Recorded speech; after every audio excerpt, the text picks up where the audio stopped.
My name is Joel Boatsma, and I am the teacher here at Red Door String Studio. I teach Suzuki violin and viola lessons in this space here. I started teaching violin kind of by accident when I was still studying. There were some kids that needed lessons, and so they came to the music department. I was hired to teach at Bulkley Valley Christian School in Smithers, British Columbia. I taught at the school for 12 years. I was tired.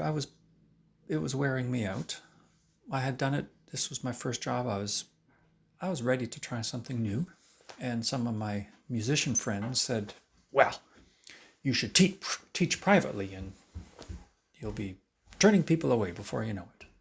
That never happened. But I did end up with over 30 students in Smithers, a small town. Yeah, so I stopped teaching at the school and then I started teaching privately. Smithers is a town of 6,000. I had my 35 students, but that's not a full income. And it was great, but I could see that it really wasn't going to, the chances of getting, let's say, 60 students, pretty much nil. To tell you the truth, I had over 30 in Smithers, a town of 6,000. Belleville's like 50,000 or something like that, and I can't seem to get even 30 here. So it's really an odd thing. It's a different kind of community for sure. My name is Asia Nino. Originally, I'm from Bulgaria. I came here in 2003 to Belleville in 2005. I was searching on Google, are there any teachers who accept older students? So I came upon Joel and I read about some Suzuki methods and everybody can do it, why not? When I joined the studio, it was just a spontaneous decision. When I turned 65, I said to myself, what can I do for myself only, just for myself, a present? I found many friends that way. Yeah, definitely. I got involved in many other ways through the music. And the friendship through the music is the best. I don't remember how it all happened. At first I kind of felt, oh no, there goes my studio.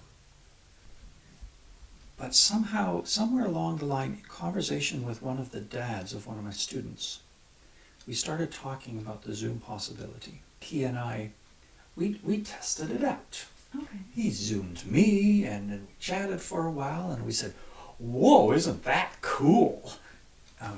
It's like telephone, but you can see each other. It's like, wow. And that was spring break, right? So during spring break, I sorted it out, and by the end of spring break, I put out the word, hey, if you'd like to carry on, I'm ready to go with Zoom. And most people signed up for that. My response was, at the end of the first week, wow, we can do this. By the end of the second week, yeah, all right. By the end of the third week, this is going to get old fast. For me, was a revelation. It was a new approach. And I can record myself and send the recording to him, and he can, do his points, and then I worked on them. Second thing, I was thinking, winter is coming. That's the way I won't stay home when it's snowy day. I will stay home and I will have a Zoom lesson. Usually I'm very busy, so in coronavirus, obviously everything was shut down, and I couldn't do most of the sports and activities I usually do. So violin was a chance for me to do one of the activities I usually do.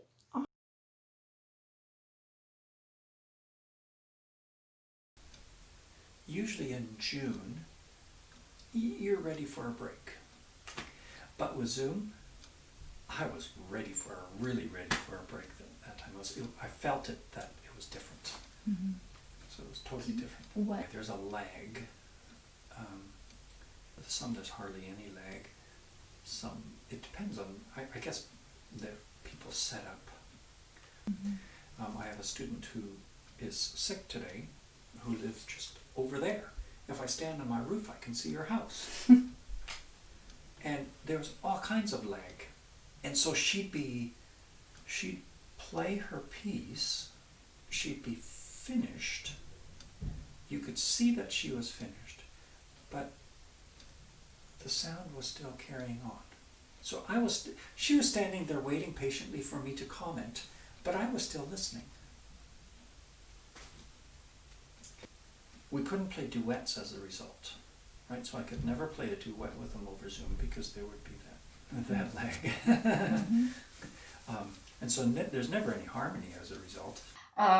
One of the things which I miss now during the epidemics is the possibility to go to a retirement home and perform with my friends. Yeah. We used to go there and make some, cheer up some old people. The last time I played a recital with the kids, with the students, was a year ago this fall. And usually we'll do our spring, I call it senior home tour. I find a home in Belleville, one in Trenton, and one in Picton, because I have people in all of those areas. But it's great, right? They get to perform. We get to make the old people's day. That's gone. And then at the end of the year, I would have my year-end recital. And I did that in our church, which is a great spot for it because it sounds great in the church. And then mommies and daddies and grandpas and grandmas, brothers and sisters, friends would come and we'd play for them. So that didn't happen either. Right?